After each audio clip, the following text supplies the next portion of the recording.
अस्सलाम वालेकुम दोस्तों टेस्टिस की इन्फेक्शन क्यों होती है और क्या इलाज करना है। यानी कि जो खसिया है, टेस्टिस है या गोली है मर्दों की, उसकी जो इन्फेक्शन है उसको कहते हैं एपिडिडिमोआर्काइटिस। अकेली अर्काइटिस भी होती है, वो बहुत रेयर है और यूजुअली सिफिलिस वगैरह में होती है। यूजुअली एपिडिडिमोआर्काइटिस होती है, यानी टेस्टिस की भी इन्फेक्शन हुई। टेस्टिस के साथ एक एपिडिडिमस होती है, एक छोटी सी पन्नी सी होती है, वो यहाँ से सीमन जाता है, उस दोनों की इन्फेक्शन होती है। इसको एपिडिडिमोआर्काइटिस कहते हैं।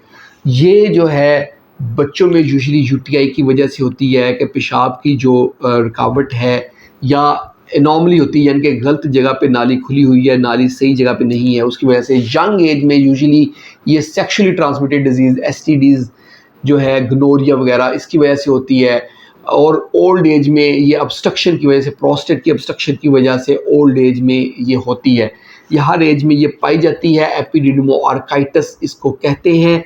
और इसमें होता ये है कि टेस्टिस जो है ना वो स्वेल कर जाते हैं, साइज़ बड़ा हो जाता है। और इसको चेक कैसे करते हैं कि ये इन्फेक्शन है या कुछ और है। टेस्टिस को जब हम एलिवेट करते हैं, थोड़ा सा ऊपर उठाते हैं, तो पेन सेटल हो जाती है। तो इसमें जो हमने मेन इन्वेस्टिगेशन करवानी होती है कि हम अल्ट्रासाउंड करवाते हैं, तो अल्ट्रासाउंड करवाने से ब्लड की जो वेस्कुलरिटी है वो बहुत ज़्यादा हुई होती है। अल्ट्रासाउंड में पता चल जाता है कि ये इन्फेक्शन है, कोई और चीज़ नहीं है।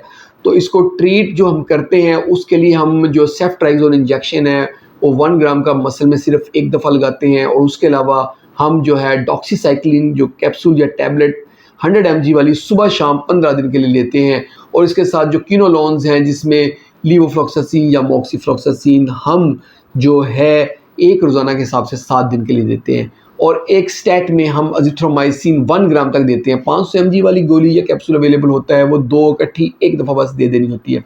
साथ हम पेशेंट को एंटी इन्फ्लेमेटरी या पेन के लिए कुछ देते हैं, जिसमें पैरासिटामोल दे सकते हैं और एंटी इन्फ्लेमेटरी काफ़ी सारी मेडिसिन होती है वो दे सकते हैं। सबसे इम्पॉर्टेंट होता है स्क्रोटल सपोर्ट के। हमने पेशेंट को कहना है कि टाइट अंडरवेयर या लंगोट पहन के रखें जिसमें उसके टेस्टिस ऊपर उठे रहें, और सोते वक्त भी ये पहने रखें। ये लाजमी है। यूजुअली 15 दिन में ये सेटल हो जाता है। जिन लोगों को ये 15 दिन में सेटल नहीं होता उनको समटाइम्स हमें 28 दिन के लिए मेडिसिन भी देनी पड़ती है, क्योंकि समटाइम उनको साथ प्रोस्टेटाइटिस भी हुआ होता है। तो ये थी आज की हमारी वीडियो कि टेस्टिस की इन्फेक्शन क्यों होती है, कैसे होती है, उसकी क्या अलामत होती हैं और उसको चेक कैसे करते हैं और फिर उसको ट्रीट कैसे करते हैं। होप आप लोगों के कंसेप्ट क्लियर हो गए। अगर वीडियो पसंद आई तो इसको लाइक कर दें, तो इसको शेयर करें अपने दोस्तों के साथ, और हमारे चैनल को जल्दी से सब्सक्राइब करें ताकि आपको हेल्थ से रिलेटेड अच्छी अच्छी वीडियोज़ मिलती रहें। बहुत बहुत शुक्रिया।